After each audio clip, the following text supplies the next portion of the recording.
नमस्कार, आप देख रहे हैं जी बिजनेस। आपके साथ मैं हूं अंशु पवार। बुलेटिन की शुरुआत करेंगे इस वक्त की सबसे बड़ी खबर के साथ। इनकम डिक्लेरेशन स्कीम को मिल रहा है बम्पर रिस्पांस। जी हां, इस स्कीम के तहत 65,000 करोड़ रुपए की ब्लैक मनी घोषित हुई है। ब्लैक मनी का खुलासा करने वाले शहरों में सबसे आगे हैदराबाद का नाम है और हैदराबाद से करीब 13,000 करोड़ के काले धन की घोषणा हुई है। वहीं मुंबई में 6,500 करोड़ रुपए की ब्लैक मनी की घोषणा की गई है। दिल्ली की अगर बात करें तो दिल्ली से 6,000 और कोलकाता से 4,000 करोड़ रुपए ब्लैक मनी का खुलासा हुआ है। आईडीएस के तहत 8,500 मुंबई में ब्लैक मनी का खुलासा हुआ है। कोलकाता में 4,000 और दिल्ली की अगर बात करें तो 5,000 ब्लैक मनी का खुलासा किया गया है। हमारे संवाददाता असीम मनचंदा हमारे साथ जुड़ गए हैं इसी खबर के चलते। असीम, आपसे जानना चाहेंगे कि काफी बम्पर रिस्पांस मिला है आईडीएस स्कीम को, क्या जानकारी है आपके पास? असीम, क्या खबर मिल रही है? ये आईडीएस स्कीम की जो है वो घोषणा की थी 4 महीने। जी, क्या आपको मेरी आवाज मिल रही है? जी जी जी, बताइए। जी अंशु, क्या आपको जी देखिए अंशु, 1 जून को सरकार ने ये इनकम टैक्स डिक्लेरेशन स्कीम की जो है वो घोषणा की थी।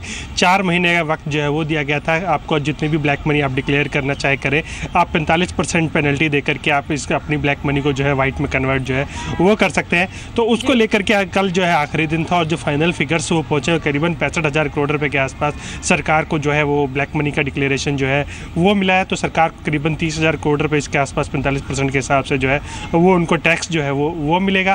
फाइनल फिगर्स जो है वो क्या होंगी, ये कल रात को 11 बजे तक के फिगर्स हैं, क्योंकि लास्ट मोमेंट पे काफ़ी ज़्यादा रश देखने को मिला था। कल 12 बजे तक जो है सारे काउंटर जो है खोले गए। 3 बजे वित्त मंत्री अरुण जेटली जो है इसका पूरा खुलासा करेंगे कि किस तरह से इनको रिस्पॉन्स जो है वो मिला है। खासतौर पर कि सरकार को उम्मीद थी कि उसको 1 लाख करोड़ रुपये के आसपास का डिक्लेरेशन जो है वो मिलेगा, और लेकिन 65,000 रुपये के आसपास 65,000 करोड़ के आसपास का डिक्लेरेशन उनको मिला। तो ये भी एक अच्छा फिगर है सरकार को इसके ऊपर की 30,000 करोड़ रुपये का जो उनका रेवेन्यू जो है वो भी मिलेगा। तो एक काफ़ी ठीक ठाक रिस्पॉन्स हम कह सकते हैं कि सरकार की जो ब्लैक मनी डिक्लेरेशन स्कीम है उसको मिला। जी बिल्कुल। असीम, आपसे ये भी जानना चाहेंगे कि जिन लोगों ने काले धन का खुलासा अभी तक नहीं किया है उन पर किस तरह की कार्रवाई सरकार कर सकती है?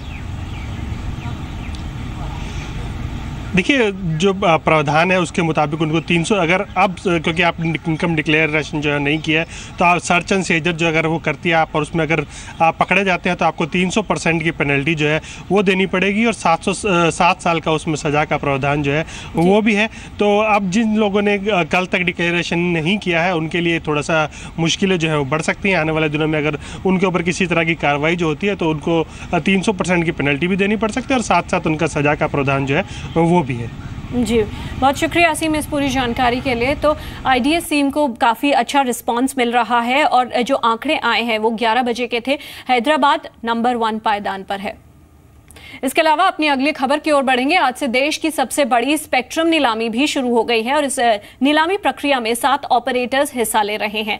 7 बैंड्स पर 2,300 मेगाहर्ट्ज स्पेक्ट्रम के लिए बोली लगाई जाएगी। सरकार की ओर से इन स्पेक्ट्रम के लिए करीब 5.5 लाख करोड़ रुपए का रिजर्व प्राइस रखा गया है। नीलामी में हिस्सा लेने के लिए टेलीकॉम कंपनियों ने 14,563 करोड़ रुपए की अर्नेस्ट मनी अभी तक जमा कराई है। आपको बता दें कि इस नीलामी में हिस्सा लेने के लिए रिलायंस जियो, एयरटेल, वोडाफोन सहित 7 कंपनियों ने अर्जी दी है। बिडिंग प्रक्रिया चालू है। सुबह 9 बजे से शाम के 7:30 बजे तक बिडिंग प्रक्रिया चालू रहेगी। रिलायंस जियो ने सबसे ज्यादा 6,400,000 जमा कराए हैं। 7 बैंड में स्पेक्ट्रम की नीलामी प्रक्रिया शुरू हो चुकी है और देश की सबसे बड़ी बिडिंग है ये। स्पेक्ट्रम नीलामी सुबह 9 बजे से शाम के 7:30 बजे तक चलेगी।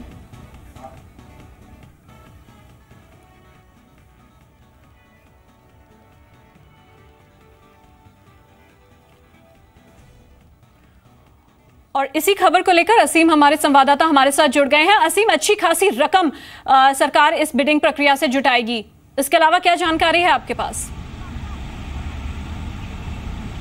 देखिए 7 टेलीकॉम कंपनियों ने इसमें पार्टिसिपेशन करने के लिए अर्नेस्ट मनी जो है वो डिपॉजिट कराई है। 14,563 के आसपास जो है इन्होंने अर्नेस्ट मनी जो है वो डिपॉजिट कराई है। तो इससे बिडिंग लेवल का पता चलता है कि कंपनियां कितना बिड जो है वो करेंगी। पिछले साल जब नीलामी हुई तो टेलीकॉम कंपनियों ने करीबन 20,453 करोड़ की अर्नेस्ट मनी डिपॉजिट कराई थी, और जब फाइनल नीलामी पूरी हुई तो करीबन 1,09,000 करोड़ रुपये के आसपास का बिड जो है वो सरकार को उनको मिला था।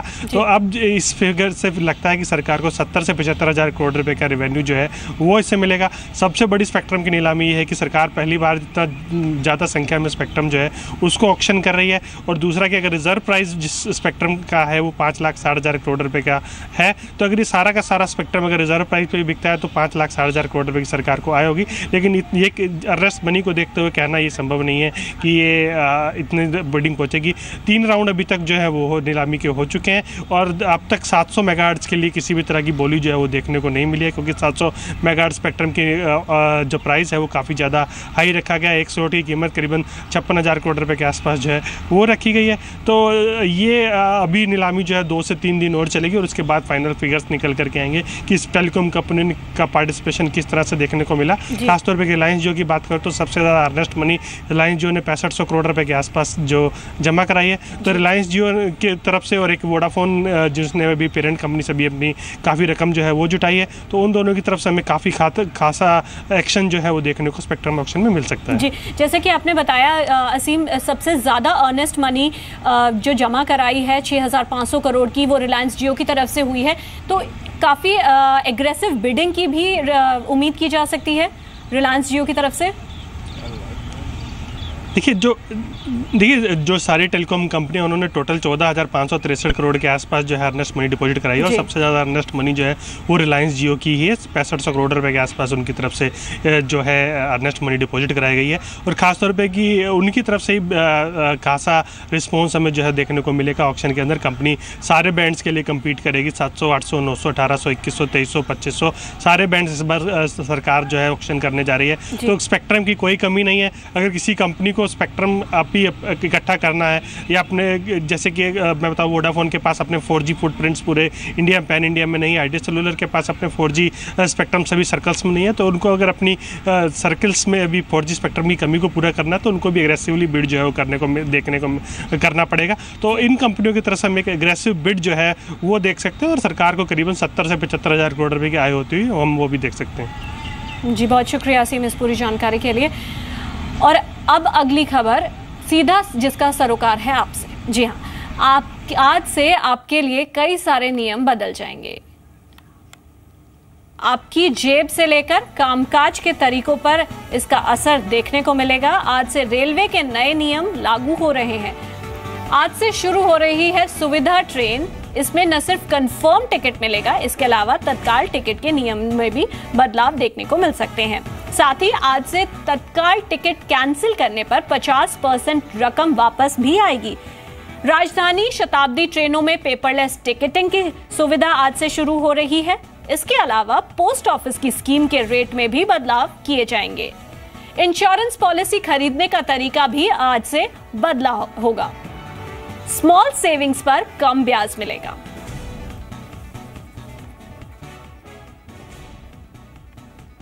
और शॉपिंग करने के दौरान जो रिवॉर्ड पॉइंट्स आपको मिलते हैं वो अक्सर इस्तेमाल नहीं हो पाते हैं, लेकिन अब आपके लॉयल्टी पॉइंट्स एक्सपायर नहीं होंगे, क्योंकि एक ऐसा ऐप है जो न सिर्फ आपके रिवॉर्ड पॉइंट्स की आपको याद दिलाएगा, बल्कि आपको नए ऑफर्स की भी अपडेशन देगा।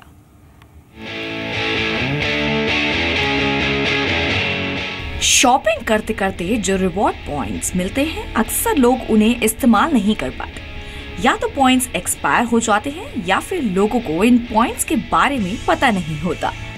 लॉयल्टी पॉइंट्स एक्सपायर हो जाते हैं और आप उसका पूरा फायदा नहीं उठा पाते। ऐसे में एक ऐप है जो आपके इन रिवॉर्ड पॉइंट्स को बचा सकता है, जो होगी आपकी रिमाइंडर क्लॉक आपके रिवॉर्ड पॉइंट्स को याद दिलाने के लिए और नए ऑफर्स का अपडेट देने के लिए, जिसका नाम है लॉयल्टी पासपोर्ट।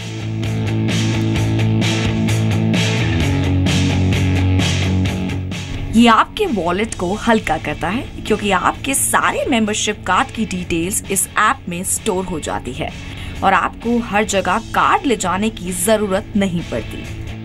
तो आखिर ये ऐप काम कैसे करता है और इसके फीचर्स क्या है, आइए जानते हैं लॉयल्टी पासपोर्ट के फाउंडर मिस्टर बलजीत गुलाटी से। एक बार आपने ऐप डाउनलोड कर दिया है, उसके बाद आप उसमें अपने सारे जो प्लास्टिक मेंबरशिप कार्ड्स हैं उनके डिटेल्स आप एंटर कर दीजिए ऐप में। एक बार थोड़ा 2 या 3 मिनट लगते हैं इसको एंटर करने में, बट उसके बाद पूरी ज़िंदगी के लिए आपका जो ऐप है वो सारे आपके मेंबरशिप प्रोग्राम्स को मैनेज और ट्रैक करेगा आपके लिए। अपना ऐप के थ्रू उनको अपने मेंबरशिप डिटेल्स दिखा सकते हैं।